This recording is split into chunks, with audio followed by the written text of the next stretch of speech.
Marcelo Iñiguez es doctor en Ciencias Jurídicas, doctor en Derecho Internacional Privado, profesor de Derecho Internacional de la Universidad del Comahue, de Contratos y Derecho Internacional Privado de la Universidad de Salta. Es autor de varios libros de la especialidad y ha intervenido en la redacción como especialista invitado en la redacción del código.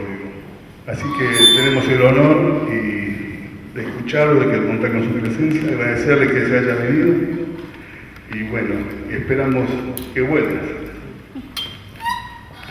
Doctor Iñiguez, desde el Colegio Público de Abogados de Río Grande, le queremos agradecer su visita a nuestra ciudad. Espero que sea de su agrado. Por lo que nos ha dicho, ha venido en visita con su señora, ¿no? Acompañado, así que espero que disfruten este día típico de la Patagonia Sur de la Argentina, así que solamente eso. Desde el Colegio Público, muchísimas gracias por darnos esta conferencia que nosotros como abogados necesitamos para empezar a formarnos en este nuevo Código Civil y Comercial. Así que, doctor Iñiguez, gracias. Buenas tardes, muchas gracias por la invitación, gracias por la presentación. Y yo voy a abordar lo que me ha propuesto el Ministerio de Justicia referido a la parte general del derecho internacional privado. Trataré de combinarlo con algunos aspectos del derecho nacional, de la parte interna, y solamente voy a incorporar un adicional que es lo referido a la persona humana, porque guarda una estrecha relación con lo que después voy a desarrollar, que es adopción internacional y restitución de niños. Restitución internacional de niños. Primero que nada, me parece oportuno indicar que el enorme paso que significó incorporar el derecho internacional privado en el Código Civil y Comercial. Recuerden ustedes que nosotros en la conexión con el derecho extranjero, casi todos nos formamos con una concepción clásica del derecho internacional privado, con normas dispersas, carecía en sí de una autonomía integradora legislativa, y hoy con el nuevo Código Civil y Comercial, donde es un código que se constitucionaliza el derecho privado, donde es un código que invita que, además de la subsunción de los hechos a la norma, hay que ponderar las normas entre sí. Recuerden ustedes que este código no permite que vayamos al espíritu legislador, este código no permite que apliquemos las leyes análogas, este código se pronuncia que resolvemos por la ley, tenemos en cuenta la Constitución, los tratados internacionales, si no tenemos que ir a los principios y en materia comercial a los usos y prácticas mercantiles cuando la ley se refiere a ellos o las partes han decidido incorporarlos. Pero esta limitación, que no podemos recurrir a la ley análoga como fuente del derecho, nos invita que tengamos que hacer un diálogo con la fuente constitucional para ver de qué manera construimos la norma específica para el caso. Lo más importante es señalar que el artículo 1 habla de los casos que este código rige. Quiere decir que esto tiene un impacto enorme y tenemos que aprender a ver con eficacia la situación privada para resolverla en función del caso que se nos invita a juzgar. En consecuencia, el derecho internacional privado toma partida de esto también, obviamente. Los casos, al subsumirlos en el derecho nacional o local que la norma indirecta va a decidir que hay que ir a buscarlo, es un caso que también implica una ponderación de los contextos jurídicos. Siempre cuando hablamos de la parte internacional tenemos que tener en cuenta ese contexto jurídico internacional. Y después, que en esta materia es relevante tener en cuenta el contexto jurídico internacional porque lo más probable es que necesitemos que nos reconozcan la eficacia de esa sentencia en el extranjero. Y si no hemos tenido en cuenta ese contexto internacional, no la van a reconocer. Asimismo, al inicio quiero señalar que el Código Civil y Comercial ha incorporado no solo el problema del derecho aplicable, cuál es el derecho competente para regular la situación privada internacional, sino que también ha regulado el aspecto de la jurisdicción internacional, entendida como la facultad soberana de un Estado para someter ante sus autoridades situaciones privadas internacionales.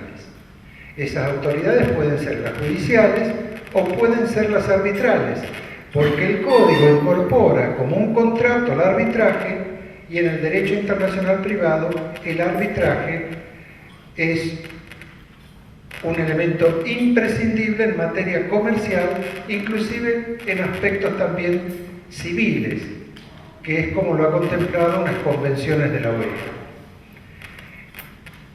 En consecuencia, en el Código Civil y Comercial, el derecho internacional privado está incorporado en lo que hace a la jurisdicción internacional y en lo que refiere al derecho aplicable.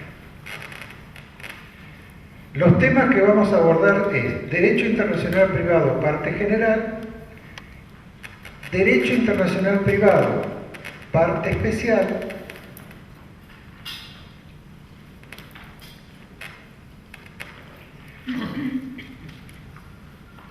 y vamos a ver las personas humanas, la adopción internacional y la restitución de niños.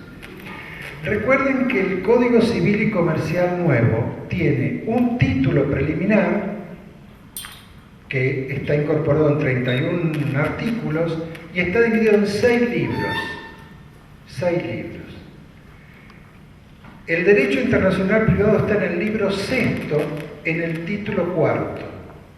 El código está dividido en libros, cada libro está dividido en títulos, cada título está dividido en capítulos, cada capítulo tiene secciones y algunas secciones tienen parágrafos.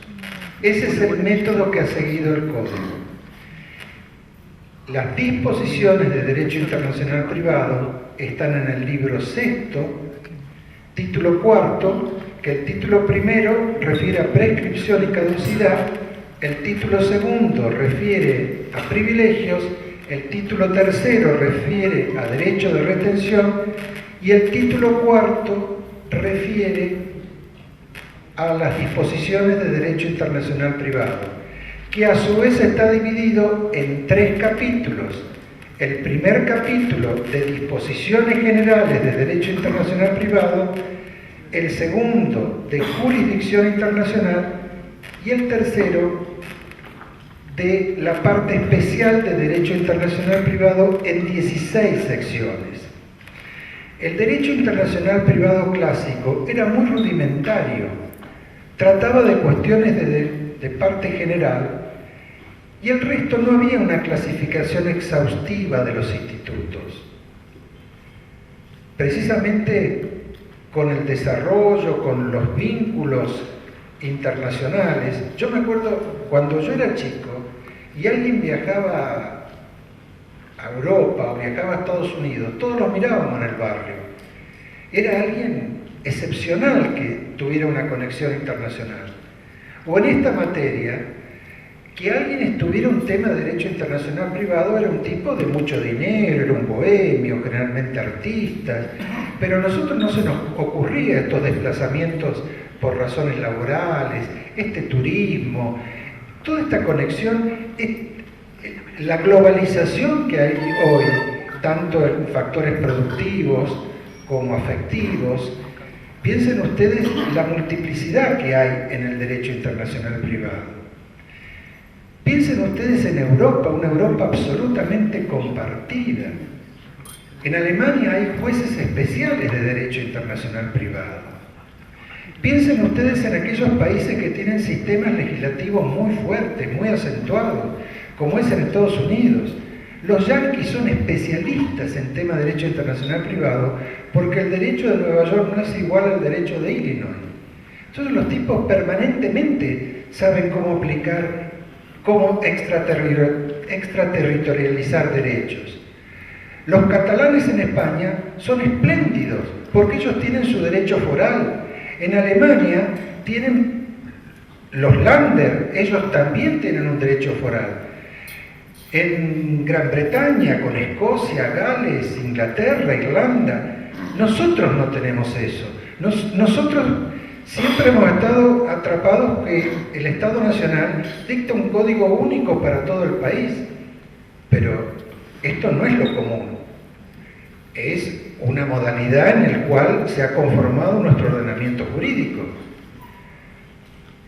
Pues bien, hay un gran desarrollo en el derecho internacional privado que el Código ha dado un enorme paso, pero un enorme paso, y a través de 77 artículos incorpora la regulación de la jurisdicción y la del derecho aplicable. Algo más para que ustedes sepan cómo funciona el libro cuarto, el libro sexto, título cuarto de las disposiciones de derecho internacional privado. El capítulo primero habla del derecho aplicable y vamos a explicar los aspectos generales de la institución. El libro segundo habla de la jurisdicción internacional, pero los aspectos generales de la jurisdicción internacional, que algo vamos a decir. Pero luego, en el capítulo tercero, referido a la parte especial del derecho internacional privado, el Código ha seguido el método del Código Suizo de Derecho Internacional Privado, que es que a cada norma que regula el derecho aplicable está precedida de la norma referida a la jurisdicción internacional. Si ustedes van a ver problemas de matrimonio, antes de ver el derecho que regula el matrimonio, le va a decir en materia de jurisdicción quién detenta jurisdicción para los problemas matrimoniales. Si ustedes quieren referirse a problemas contractuales, además de regular cuál es el derecho que regula el negocio jurídico, el contrato, le van a decir qué jueces están habilitados para atender problemas contractuales. Es decir, el capítulo tercero referido a los institutos especiales del derecho internacional privado, que son 16,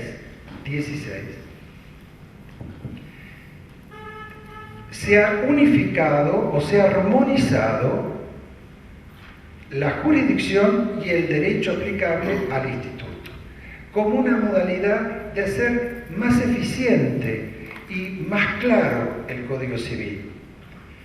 Cuando me presentaron dijeron que yo colaboré en el Código, es cierto. Yo colaboré junto con la profesora María Elsa Usal, con la profesora María Susana Najurieta y con la profesora Dreiser de Córdoba. Las dos primeras de Buenos Aires, la segunda de Córdoba y el cuarto era yo, que fui por el Comahue. Cuando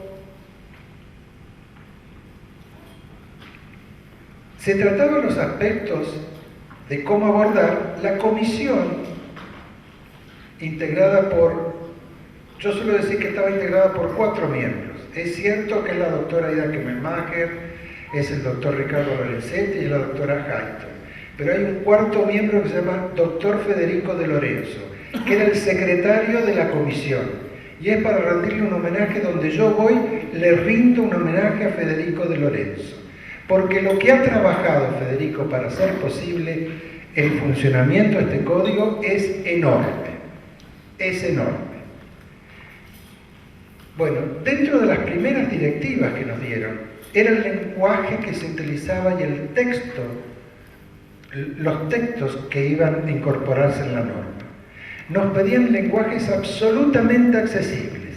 Acá pugnaban 2 tesis, la tesis francesa y la tesis alemana. La tesis francesa, que era la de Vélez Sarsfield, es la de los proyectos anteriores, inclusive el proyecto 98, es una tesis de redacción técnica. El Código Civil y Comercial es un instrumento técnico donde los abogados somos aquellos los que primero tenemos la capacitación para entenderlo. En esto la comisión dijo no. Queremos algo que...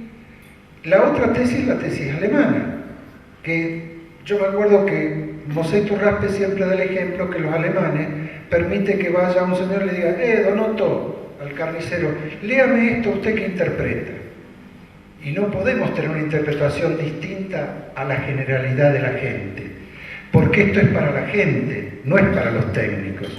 Esto es para resolverle la vida a las personas, no para que los técnicos le digamos a las personas cómo hacer su vida. Entonces, este código sigue esta doctrina alemana. Es un código redactado en un lenguaje absolutamente llano y accesible para que su lectura la pueda interpretar mi mamá, la puede interpretar Don Otto, que cualquiera pueda interpretar este código. Entonces, lo primero que nos pidieron, las normas de derecho internacional privado tienen que ser sencillas y claras. Allí donde utilizan lenguajes técnicos se reemplazan por un lenguaje que sea comprensible a cualquiera. En materias de relaciones personales entre los cónyuges, ustedes saben que hablamos que la ley que regula esa convivencia es donde los cónyuges viven de consumo. No, esa palabra no, donde los cónyuges conviven o donde los cónyuges viven. Y así buscar palabras que se perdía la calidad técnica, pero se gana en la comprensión para que esto Don Otto lo pueda interpretar. Y esta es la directiva que nosotros tuvimos. Vamos a avanzar. El código comienza en las disposiciones del derecho internacional privado, en el artículo 2594 hasta el artículo 2671. Es decir, son 77 artículos que tratan el problema de la jurisdicción y el problema del derecho aplicable. No se incorporó el problema de reconocimiento y ejecución de sentencias extranjeras porque se entendió, o la comisión entendió, que es un aspecto que está muy vinculado con las soberanías provinciales. Entonces, que podíamos abordar aspectos controvertidos. En el Código Procesal, Civil y Comercial de la provincia de Tierra del Fuego, el reconocimiento y ejecución de sentencias extranjeras está precisamente regulado de manera similar al derecho nacional. Los artículos 452, estuve viendo en adelante. Quiere decir que abordar esa temática hubiera implicado un debate adicional que era si esto se afectaba o no las reglas procesales que son facultades privativas de la provincia. Entonces no se incluyó lo referido a reconocer una sentencia extranjera, que se denomina, no se abordó la jurisdicción indirecta. Jurisdicción indirecta es cuando yo reconozco un acto producido en el extranjero, un acto judicial, y la jurisdicción directa es el lugar donde yo puedo ejercitar los derechos de una relación o una situación privada internacional. El ministro Goldman decía, la jurisdicción directa es donde yo puedo interponer una demanda, a los efectos de una mayor comprensión. El código dice, las normas jurídicas aplicables a situaciones vinculadas con ordenamientos jurídicos nacionales se determinan por los tratados y las convenciones internacionales vigentes y en aplicación en el caso, y en defecto por normas de fuentes internacionales. Se aplican las normas de derecho internacional privado de fuente interna. Clásicamente se discutía cuál era el grado de participación de la relación extranjera o del elemento extranjero en la relación jurídica. había dos tesis. La tesis clásica de Otto Guerke, de varios, decía que tenía que tener un centro de gravedad preponderante. Si no, no era un tema del derecho internacional privado. El Código Civil alemán, en su parte introductoria, descarta esta tesis. ¿Y qué dice el Código Civil alemán? El Código Civil alemán dice una relación que tenga un vínculo con un ordenamiento jurídico extranjero es derecho internacional privado. Y después el juez va a resolver qué grado de compromiso tiene el elemento extranjero para calificarlo como una situación privada internacional o no. Esto es lo que más o menos dice acá. Ustedes encuentran un elemento extranjero y en principio es derecho internacional privado. Después veremos si ese elemento es preponderante para resolver la relación. Pero no se hace un análisis abstracto a priori. Recuerden ustedes cuando estudiamos derecho internacional privado, los clásicos decían, no, hay que ver qué gravitación, no todo elemento extranjero va a hacer que el caso sea de derecho internacional. Esto ahora no es así. En principio, cualquier elemento extranjero es un elemento de derecho internacional privado. ¿Por qué? Porque del texto dice que situaciones vinculadas con ordenamientos jurídicos nacionales. No está diciendo y en qué grado va a ser el ordenamiento, en qué grado va a estar, que se le va a exigir que tenga la preponderancia para el caso. Después vamos a ver cómo salimos de esto, pero en principio la regla se invierte con el postulado clásico. ¿Por qué se van las convenciones? Bueno, por el 75, inciso 23. Recuerden ustedes que nosotros tenemos un monismo expresamente establecido en el 75, inciso 22 de la Constitución Nacional, que impone una relectura del artículo 31 de la Constitución Nacional.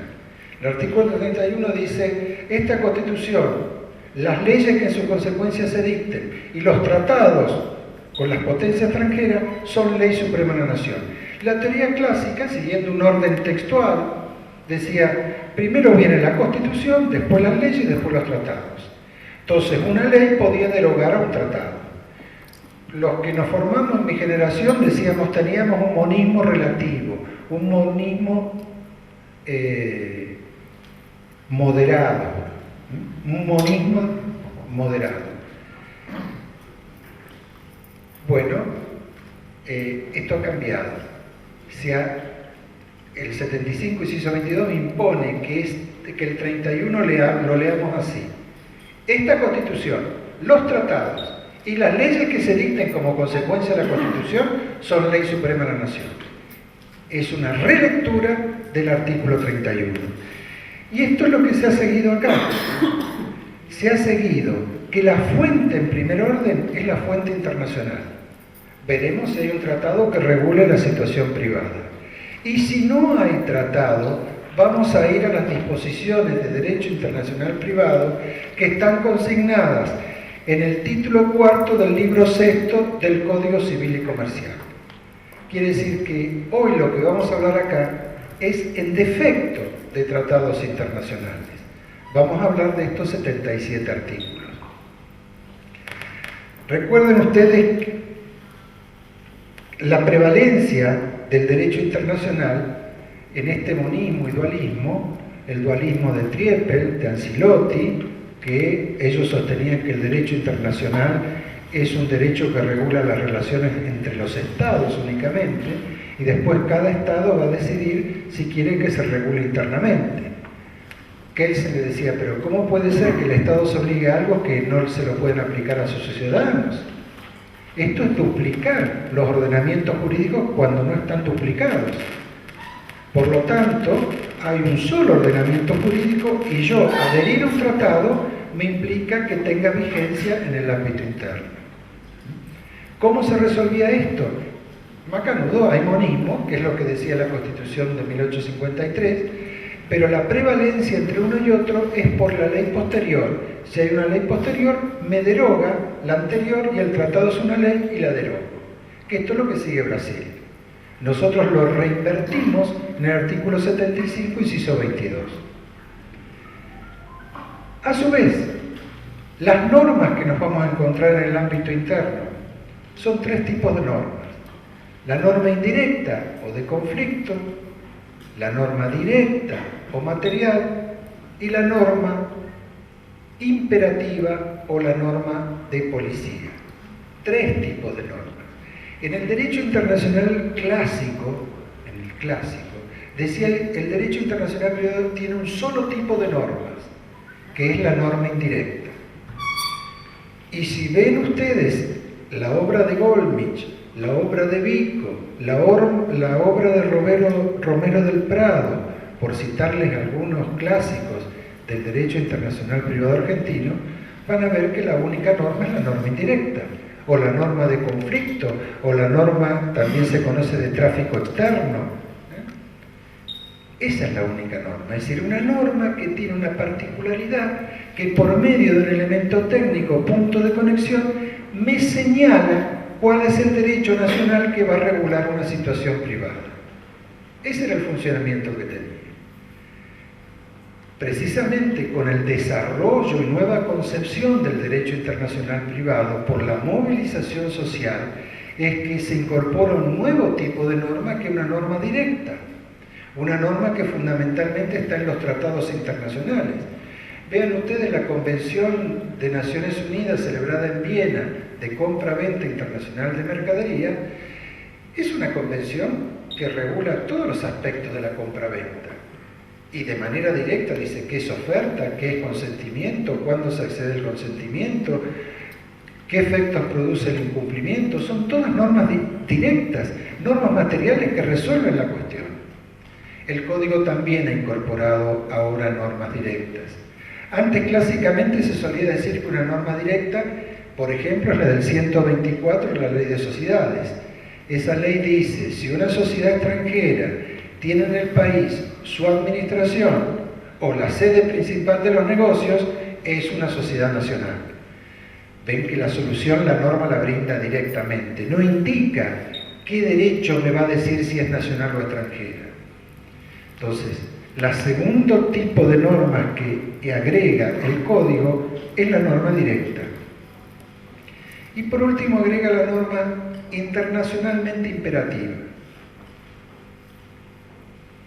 Esta norma tiene una característica especial, que es una norma que resguarda elementos esenciales del Estado y que no permite que por más que haya un elemento extranjero, sea una ley extranjera la que lo regule.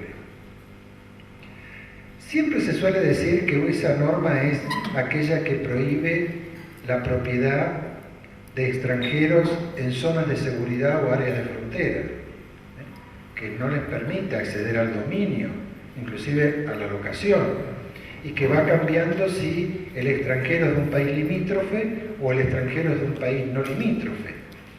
Y si es limítrofe, a su vez, de un inmueble a su nacionalidad o no es limítrofe a un inmueble de su nacionalidad. Por ejemplo, un chileno que compre en la frontera con Brasil tiene un requisito distinto que un chileno que compre un inmueble con la frontera con Chile. Ahí decíamos una norma de policía, una norma internacionalmente imperativa, que tiene el elemento extranjero, pero excluye que eso sea regulado por el elemento extranjero. Vean ustedes también sobre compra-venta referido a residuos peligrosos. El país no deja que se hagan contratos regulados por el derecho extranjero en esa materia. Un contrato que me permita a mí la manipulación genética del embrión para lograr alteraciones genéticas de una persona por nacer. Y así podríamos hablar de distintas normas donde, a pesar que esté presente el elemento extranjero, la ley no quiere que eso sea alcanzado por un ordenamiento jurídico extranjero. Tres tipos de normas son las que están incorporadas en el derecho internacional privado argentino de fuente interna. Ese tres tipos de normas. Quiere decir que nosotros, un caso con elementos que esté vinculado a ordenamientos jurídicos extranjeros, es un caso de derecho internacional privado. No vamos a resolver en abstracto ese centro de gravedad, esa importancia. Lo vamos a resolver una vez que estemos en el caso. Porque el artículo 1 de este código dice, los casos que este código rige, quiere decir que aborda, si quieren ustedes, una postura existencialista. Vamos a mirar el caso. Además de subsumir los hechos al caso, nos impone que ponderemos los hechos al caso. Y lo vamos a ponderar con la Constitución Nacional y con los tratados de derechos humanos o los tratados que la nación se aparte. Nos está implicando una consideración de un contexto jurídico mayor. Si no encontramos en estos tratados y convenciones vigentes de aplicación al caso, si no lo encontramos, recién allí vamos a ir al Código de Derecho Internacional, al Código Civil y Comercial, donde vamos a encontrar tres tipos de normas. Las normas que decía Gollmich indirectas, pero son normas de conflicto, las normas directas o normas materiales y las normas internacionalmente imperativas o normas de policía, como dice Boyar. El Código ha utilizado la terminología de norma internacionalmente imperativa porque lo ha tomado de la Convención Roma I, que es una convención que regula relaciones contractuales en Europa, y Roma II, que es la que regula las relaciones extracontractuales en Europa. Este código, en los 77 artículos, no ha tenido únicamente en cuenta, digamos, la legislación europea. Anteriormente, el código siempre había mirado a Europa. Y vean ustedes la nota las notas de Vélez. Es toda Europa.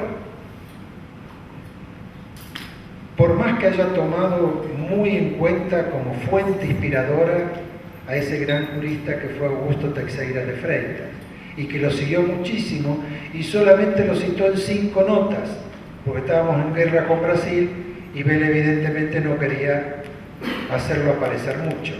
Pero fue una gran fuente inspiradora. En cambio, en derecho internacional privado ahora se ha armonizado convenciones o reglamentos europeos con convenciones americanas. Está muy presente en este código soluciones elaboradas en la OEA por medio de unas conferencias interamericanas denominadas CIDIP, y se ha seguido, se ha armonizado. Las soluciones que tiene la CIDIP y que la nación es parte se han incorporado al código para evitar esta esquizofrenia jurídica, que nosotros firmamos un tratado donde tenemos una solución y después internamente tenemos otra solución. Es decir, hay una armonización. Se han tenido en cuenta soluciones en el ámbito del Mercosur, se han tenido en cuenta proyectos, el proyecto de Derecho Internacional Privado de Uruguay, se ha tenido de Perú, se ha tenido de Brasil, se ha tenido de México, ha influido Canadá, ha influido la ley italiana, ha influido la ley de Bélgica, la Suiza, que yo les he contado el método que se sigue de regular primero la jurisdicción y después el derecho aplicable es el método suizo. Es decir, se ha tenido en cuenta no solo el derecho internacional, donde la Argentina es nación parte, armonizando las soluciones, sino que también se ha tenido en cuenta esas fuentes inspiradoras de otros ordenamientos jurídicos latinoamericanos, de lo cual la República Argentina es parte. Como doctrina, yo les podría decir que las 3 doctrinas inspiradoras fue la del maestro Werner Gollmich, que creo que todos hemos sido medio hijos de esas enseñanzas, la de Berta Karol-Dorchansky, esa cordobesa tan brillante, y en menor medida la de Antonio Bogiano. pero desde el punto de vista doctrinal, ellas se han tenido muy en cuenta. No se descarta en ciertas materias las consideraciones a Noctaquela, a Weinberg, Beatriz Pallarés, Alicia Perugini Zanetti. Obviamente así podría ir nombrando, que no lo quiero seguir haciendo pero se ha tenido en consideración en salidas donde se ha visto que esa doctrina es la mayoritaria que se sigue. Lo bueno de este código es que se ha adoptado una solución sobre las doctrinas divergentes. Podrá parecernos mal o bien la solución que se optó, pero se optó una solución por una doctrina. Esto pasa en la norma internacionalmente imperativa. Y en consecuencia vamos a abordar desde esa fuente, desde ese diálogo de fuente. Soluciones sencillas y flexibles para que la codificación no aporte rigidez. ¿Qué se ha hecho también? Van a ver ustedes que a pesar que se adoptan soluciones, esas soluciones no son únicas. En algunos casos son soluciones alternativas, más que soluciones subsidiarias. En el derecho internacional privado, cuando hablamos de soluciones subsidiarias, se denomina soluciones en cascada, que si no tomo uno, tengo que ir a otro, y si no a otro, y si no a otro, pero es lo que se denomina en cascada. Este código tiene más que soluciones en cascada, que algunas hay, tiene soluciones alternativas. ¿Por qué? Porque se ha pensado que una codificación puede dar una gran rigidez a las normas de derecho internacional privado. Y como en realidad hay que mirar con eficacia y tratando de dar soluciones a los casos que las situaciones privadas generen, las soluciones tienen que tener cierta flexibilidad y sencillez. Por eso hay soluciones más alternativas que soluciones subsidiarias.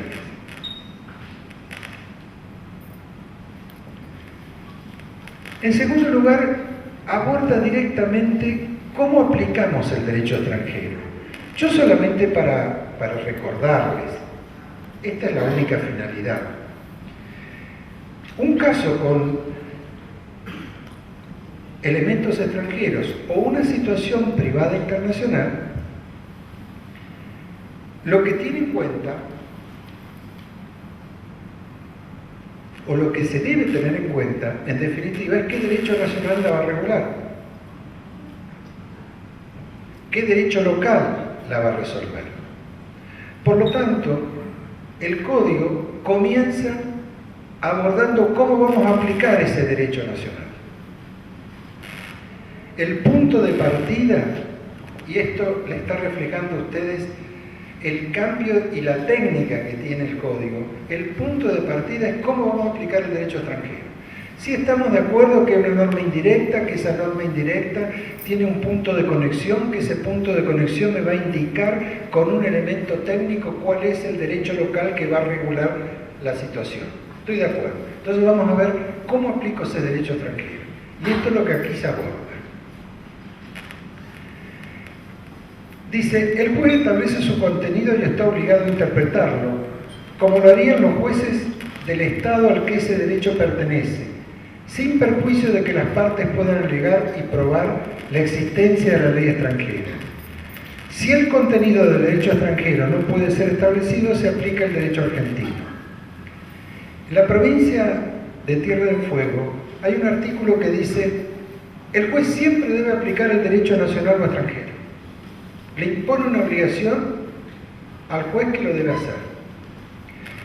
Esto es en la parte de la prueba, referido a la prueba.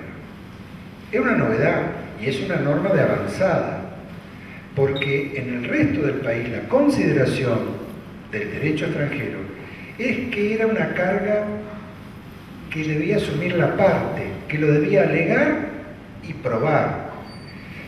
En algunos casos se facultaba y decía, El juez podrá, o el juez de oficio podrá investigar la ley extranjera, pero si no era una carga que le correspondía a la parte.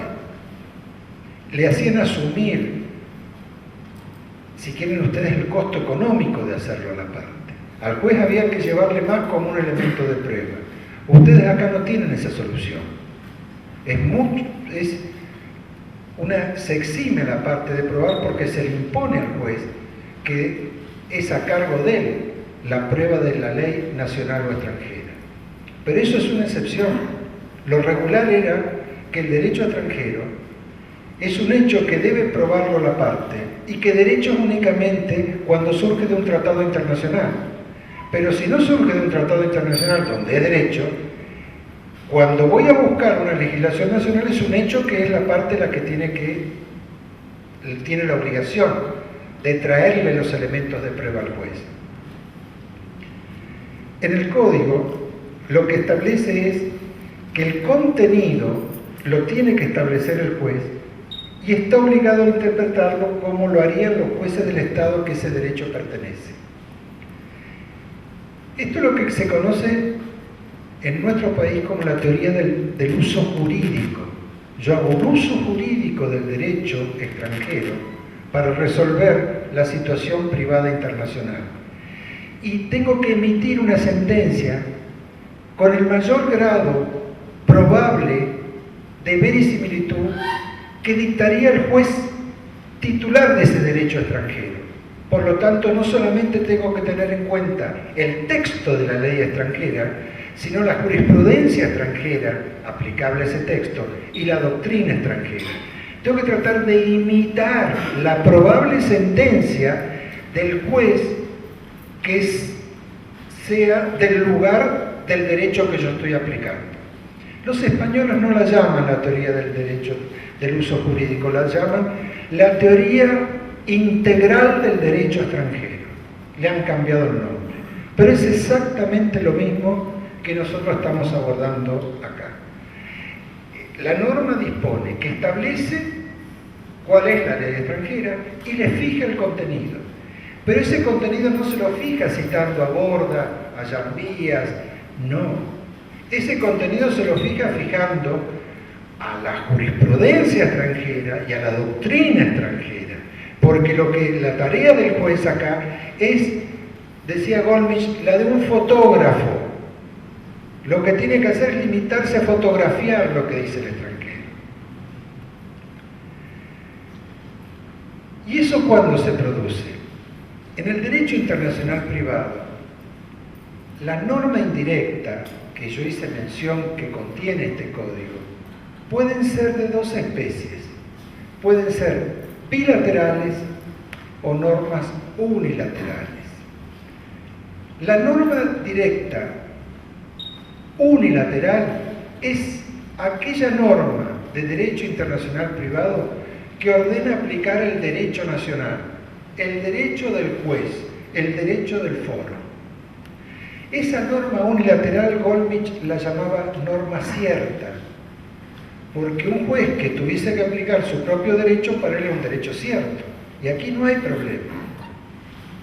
El problema es cuando la norma indirecta me ordena aplicar un derecho extranjero, que es una norma bilateral.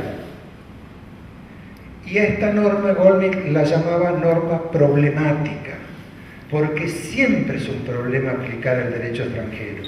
Tengo que conseguir el texto de la ley extranjera, tengo que conseguir la jurisprudencia extranjera y tengo que conseguir la doctrina extranjera. Es enorme el problema. Entonces, este código incluye los dos tipos de normas, las unilaterales o las bilaterales. Hoy actualmente también está. En los artículos 1209 y 1210 del Código Civil dice 1205, 1209 y 1210. En esos tres artículos contemplan el problema de los contratos internacionales. El 1205 dice, en aquellos contratos que se celebran en el extranjero, para cumplirse en el extranjero, la ley que regula el contrato es la ley del lugar de celebración. Se suele explicar que esas son vinculaciones contractuales donde no hay punto de contacto con el país, porque ni se celebra en el país, ni se va a cumplir en el país. ¿Cuál es el lugar ¿Cuál es la ley que va a regular ese contrato? Vélez, siguiendo a Story, dijo, es la ley del lugar de celebración. En cambio, cuando hay un punto de contacto en el país, porque aquí se celebra y se cumple en el extranjero, o porque se celebra en el extranjero y se cumple en el país, Vélez dijo que la ley del lugar de cumplimiento es la ley que regula el contrato. Vamos a un ejemplo. Le compramos a Chile salmón y tiene que entregarlo en Tierra del Fuego. Ese contrato, de acuerdo a la ley hoy vigente, se regula por la ley del lugar de cumplimiento, quiere decir la ley argentina.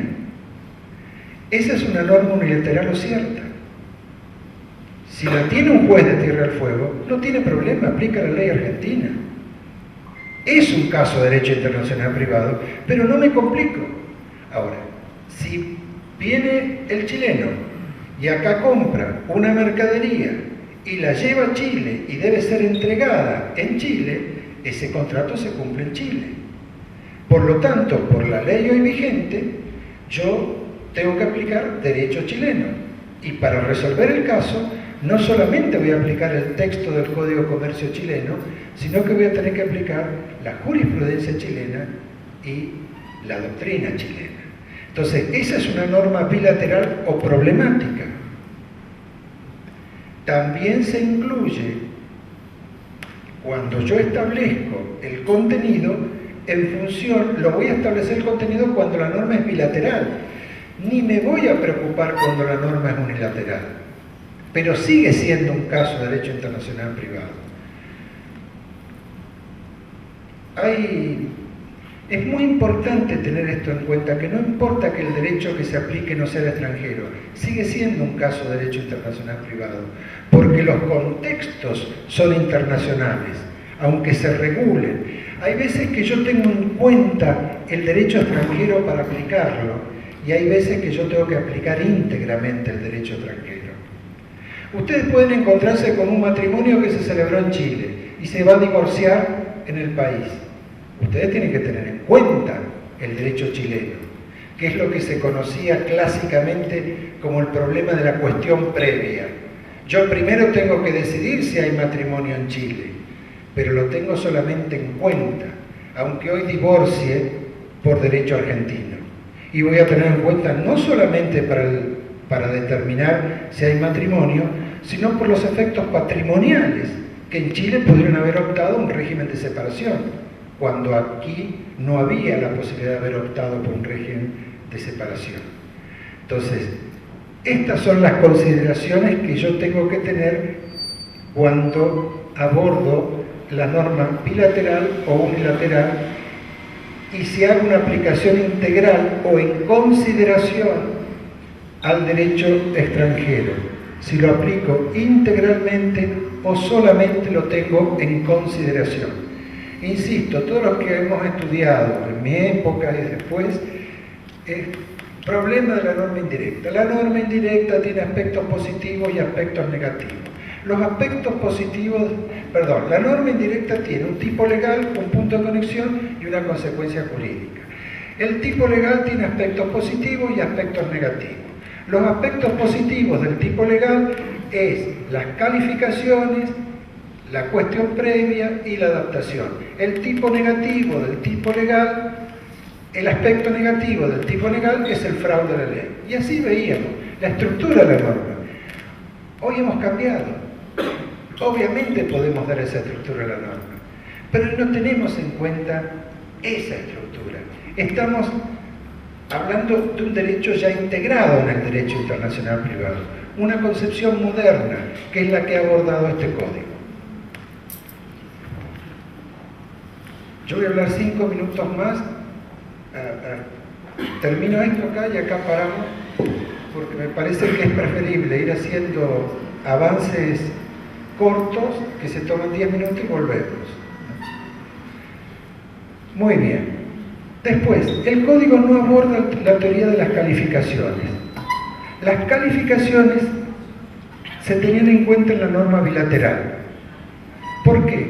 Porque La concepción matrimonio no era una concepción igual en el país que una concepción que se diera en México o se diera en otros lugares donde había un matrimonio religioso.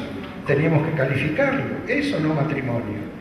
¿Y cómo lo calificamos? ¿De acuerdo a la ley del juez o de acuerdo a la ley aplicable? Lex civilis causae, lex civili fori. Eso teníamos en cuenta. Las primeras calificaciones que había que definirse los términos del tipo legal fue de Bartín. En un famoso fallo que se conoce con este fallo Forgo, que también trató el tema del reenvío, pero en definitiva era un hombre que estuvo en Vietnam, en ese momento era la Cochinchina. Yo cuando era chico decían, andate a la Cochinchina, pero como no mandarlo a la mierda, nos mandaron a la Cochinchina. Es hoy Ho Chi Minh, Saigón, esa es la Cochinchina. Este hombre nació ahí, tenía un montón de bienes en Francia, y bueno, hay quienes dicen que esta fue una teoría de Bartín para quedarse porque se aplicó derecho francés, donde como él era un hijo extramatrimonial, no podían heredar los colaterales, solamente podían heredar los colaterales los hijos matrimoniales, no los extramatrimoniales. Entonces, como no tuvo herederos, ¿quién heredó? El Estado francés, y se quedó con todos los bienes. No sabemos si Bartín cumplió servicios al Estado francés o no, pero fue la teoría del lex civili fori. Después viene D'Espagnet, donde dice, eso es una barbaridad. Si la norma indirecta ordena aplicar el derecho extranjero, usted tiene que aplicar la calificación que el derecho extranjero brinda al instituto. Lex civilis causae. Después viene Ravel, viene Federico de Castro y Bravo en España, Rigaud en Francia, y dice, mire, como hay un contexto internacional, usted no puede resolver si aplica el derecho nacional o el derecho extranjero. Usted tiene que elaborar una teoría en función de los derechos vinculados. Usted tiene que elaborar un concepto de matrimonio, un concepto de domicilio, un concepto de capacidad, por los derechos vinculados. Los tiene que comparar. Los que hayan estudiado por Berta Kahler, me acuerdo que ella en el libro dice, es como tirar todo en un sedazo. Y yo en ese sedazo tiro todas las definiciones de los derechos comparados y lo que me queda en el sedazo son los elementos comunes. Y de ahí surge esa calificación. Todo eso se dejó de lado, que son las autárquicas. Y hoy hay una teoría nueva, preponderante, de Calvo Cabravaca, de varias gente en el mundo, donde dicen, mire, en realidad hoy el tema de las calificaciones tiene que ser en base al ex fori. Nada más que la debe interpretar en un contexto internacional. Pero fundamentalmente por lex fori porque tiene que darle una partida al juez para interpretarla. Que no desconozca los efectos. Quiere decir que las calificaciones se definen en cada caso. Claro, son tipos que están todo el día vinculados en Europa, imagínense, comerciando Francia con Holanda, Holanda con Inglaterra, Inglaterra con España. Entonces, evidentemente, tiene un ejercicio enorme. De cualquier manera, el código no aborda la teoría de las calificaciones, porque está en permanente cambio. Era enorme abordar una teoría. La CIDIP, las conferencias interamericanas, en el año 1975 adoptó la Lex Civilis Causae, la teoría de Goldmich. 75, creo que acá la gran mayoría ni había nacido. Entonces, tomar una postura en materia de calificaciones se prefirió no adoptarla. Lo resuelve el juez en cada caso. Por eso no comprende las teorías de las calificaciones. Se las dejó de lado. Bueno, la teoría del uso jurídico, que ya le expliqué, o la teoría integral del derecho. La vía recursiva, el absurdo probatorio. Como seguimos pensando que el derecho extranjero es un hecho notorio, es decir, obviamente la naturaleza jurídica del derecho extranjero no es la de un hecho. La naturaleza jurídica es jurídica, es una ficción, pero el uso que le damos es jurídico. porque si no estamos convirtiendo en legislador a un legislador extranjero, cuando no lo es. Entonces, en ese sentido, si obtenemos una sentencia desfavorable, que no sería en el caso, vean ustedes, del Código actual en Tierra del Fuego, porque ustedes lo han abordado como que están exentos de prueba y lo fija el juez. Es casi, les diría yo, una inaplicabilidad de la ley. Pero, obviamente, es por la teoría del absurdo probatorio. Me ha traído un elemento de hecho notorio que es absurdo como usted lo ha interpretado. ¿Y qué se ha hecho? Se ha tomado una solución práctica, absolutamente práctica. Esto está siendo criticado hoy por ciertos sectores de una doctrina nacional. Yo la considero injustificada. El Tribunal Supremo Español dice en España, y esto lo dice Alemania también, el Tribunal Supremo Alemán, que si no se puede establecer el contenido del derecho extranjero, establecerlo y fijar su contenido, se resuelve por el derecho español o el derecho alemán. Porque nosotros hemos funcionado con el 16 de Vélez Sarsfield, que dice, si una cuestión no puede resolverse por la ley, por las leyes análogas, por los principios, no la resuelve. Eso es violentar la tutela efectiva de justicia. No podemos seguir pensando como en 1869. Entonces, ¿qué hace el Tribunal Supremo Español?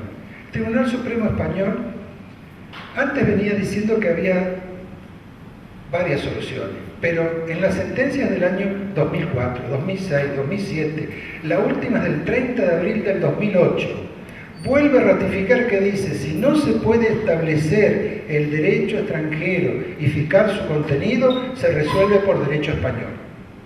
Acá hay un caso, Eiras Pérez contra Techín, que es un caso del Tribunal de Zárate de Provincia de Buenos Aires. El flaco lo llevaron a trabajar en unas soldaduras en Venezuela, no sé, 10 metros bajo tierra. Le fijaron una indemnización de 100.000 liras en el caso que sufriera un problema de salud. Volvió al país, por estar trabajando, se probó que por estar trabajando en 10 metros bajo tierra, sufrió un problema en su corazón y quedó inutilizado con una incapacidad absoluta. Tenían que probar el derecho venezolano, el abogado no lo probó. El fallo de Zárate dijo, como no se probó, y en materia laboral, el pacto de la indemnización violenta el orden público y yo no puedo aplicar esa indemnización, le rechazó la demanda y al pobre flaco le puso las costas. Ese es un caso paradigmático. Así que si no se prueba el derecho extranjero, rechazo la demanda. El Código no admite esto. El Código no lo admite. El Código sigue la moderna doctrina y el Código sigue la doctrina del Tribunal Supremo Español y del Tribunal Supremo Alemán. Que si no se puede establecer la ley extranjera o no se puede después fijar su contenido porque no encuentro jurisprudencia, porque no encuentro doctrina, porque es muy dificultoso, resuelvo con derecho nacional. Bueno, hasta aquí llegamos y enseguida los veo en 10 minutos.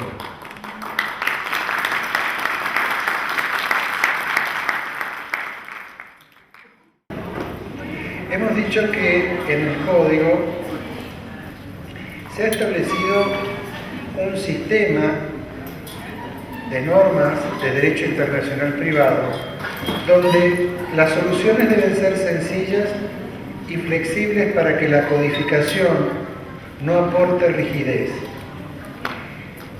En realidad, todo el Código Civil y Comercial es un código que si ustedes lo analizan, se van a dar cuenta que es un código que cree y tiene mucha confianza en los jueces. Es un código que en ese sentido se ha flexibilizado y en muchos de los casos hay soluciones que intentan evitar la judicialización. Hoy yo no voy a referirme a los derechos reales en el derecho internacional privado, pero ya que acá hay una escribana, voy a hacer referencia a algo para que ustedes la vean. En el Código actual hay un artículo en 1211 que faculta que se transmitan derechos reales en el extranjero, pero se impone como requisito que se haga con un instrumento público. Por ejemplo, en Temuco van a transferir un inmueble en Río Grande, pero le exige que se haga por instrumento público, que cuando vengan a Río Grande se protocolice por la orden del juez competente. Ese juez, ¿qué función cumple ese juez? Controlar el orden público. Y recién allí se va a poder hacer efectiva la tradición inscripta en el país y inscribirlo en el registro. Eso está sustituido, no va a ser así con el nuevo código. Ese artículo 1211 ha quedado que se exige que sea con un instrumento público en el extranjero, pero viene y va a ser la notaria la que va a determinar cómo se cumplimente qué control de orden público, y lo va a escribir. No va a obtener su paso judicial. ¿Cuál ha sido el sentido? El sentido ha sido práctico. En rigor, convengamos que es muy poco el que hace el juez cuando controla el orden público. Da vista al fiscal y ordena la inscripción, libre ese oficio, pero no tiene en sí un rol activo. Podríamos decir que en derechos reales tienen una especialidad y una idoneidad mucho mayor el notario que un juez de primera instancia. Y en ese sentido han tenido la solución que se ha adoptado en el Código Civil y Comercial. Obviamente es una solución que es víctima de cualquier crítica, pero quiere decir que las soluciones que se han seguido son soluciones flexibles, son soluciones para que no tenga rigidez el sistema, son soluciones que buscan la desjudicialización. Bueno, acá ocurre esto para dar flexibilidad. Este inciso B contempla ese supuesto. El caso es cuando la remisión que hace el punto de conexión de mi norma indirecta al derecho extranjero es a un sistema jurídico en el cual conviven sistemas plurilegislativos. Hay sistemas covigentes. Piensen ustedes que haya que aplicar el derecho de Estados Unidos, el derecho de Canadá, el derecho de España en materia sucesoria. Es muy distinto el derecho sucesorio catalán al derecho sucesorio vasco. Entonces, evidentemente, en esos casos, lo que el Código dice es que quien determina, acá es lo que se denomina la remisión indirecta, no directa, indirecta, porque la remisión es al sistema jurídico federal quien va a indicar en su distribución interna las reglas de cuál es el derecho competente.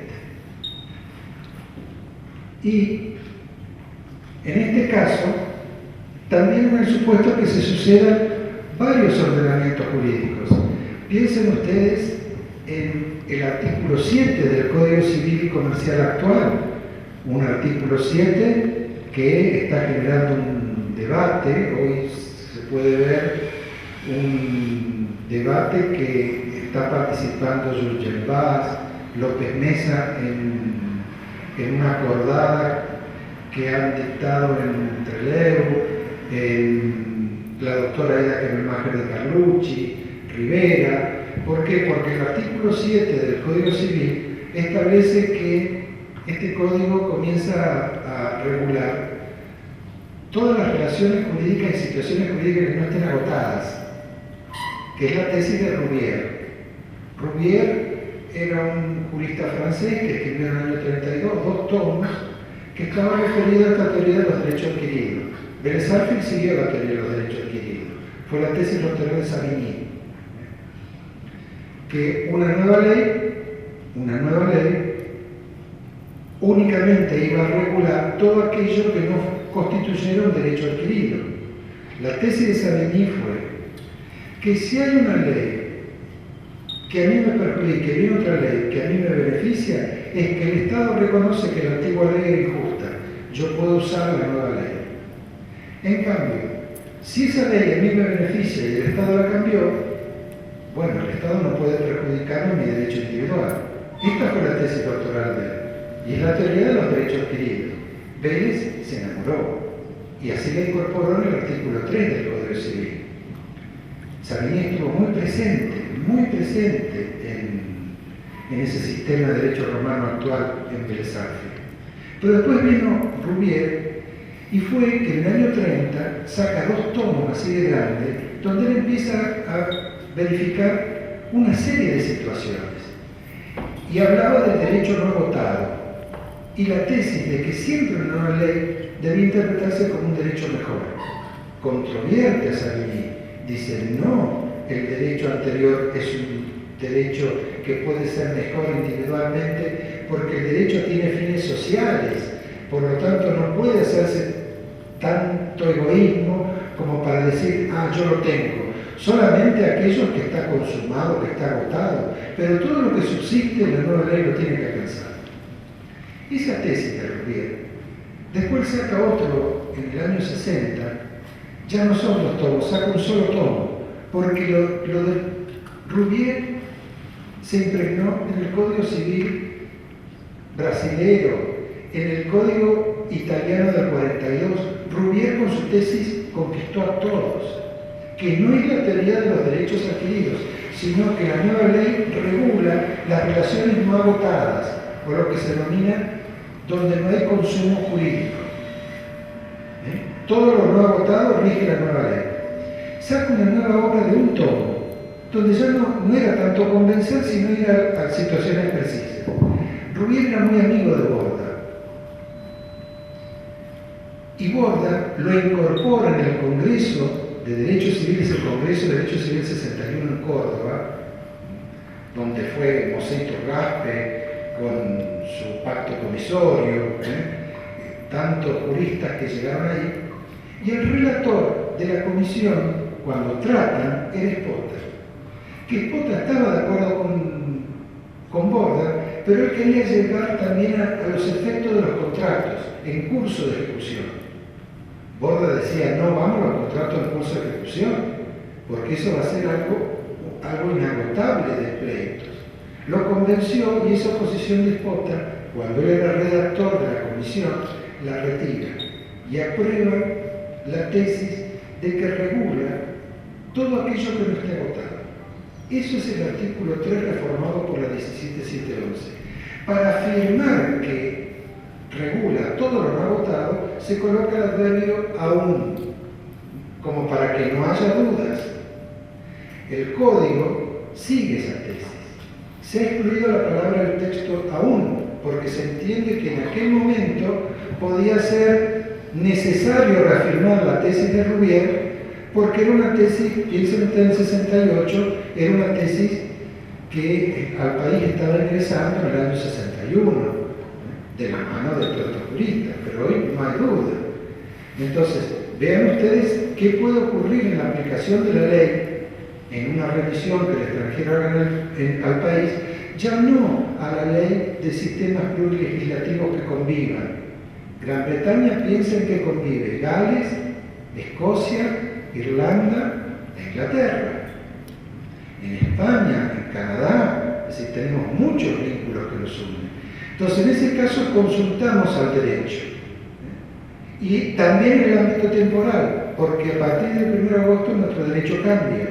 La revisión que tenga una norma extranjera al derecho nacional habrá que consultar al artículo 7 y seguir lo que dice el país en el artículo 7, no lo que interpreten en otro lugar del artículo 7. Brasil tiene un código nuevo en el año 2002 y sigue la tesis de Rouvier. Nada más que Brasil, como sucedió más polémica, ustedes ven que el artículo 7 nuestro, que es el 6 de ellos, tiene como 4 o 5 explicaciones. Son más detallistas. Siempre el derecho brasileño, en realidad, no siempre, pero el derecho brasileño es muy cálido, muy abierto en una gran cantidad y es dinámico. Yo siempre doy el ejemplo de la palabra niño. Nosotros niño, ellos crianza. Vean ustedes, todo dinámico. Los brasileños son dinámicos, aparte de ser alegres, son más dinámicos. Y eso, ellos en su artículo 6 de la ley introductoria del Código Civil, que también tiene una parte general igual que nosotros, contemplan a Rubier y siguen a Rubier. Acá nosotros tenemos que se suceden covigentes o que se suceden ordenamientos legales en el tiempo, que se determina de acuerdo a las reglas de esa ley. ¿Pero qué dice? En defecto de tales reglas, por el sistema jurídico que presente los vínculos más estrechos con la relación jurídica de que se trate. Es decir, van a encontrar soluciones del derecho internacional privado que se utiliza en defecto, pero dan alternativas. La idea es no agotar en el frío texto de la ley. Comprende los conflictos internos de todos estos países y la tesis de la revisión indirecta en vigor dentro del Estado a que ese derecho pertenece.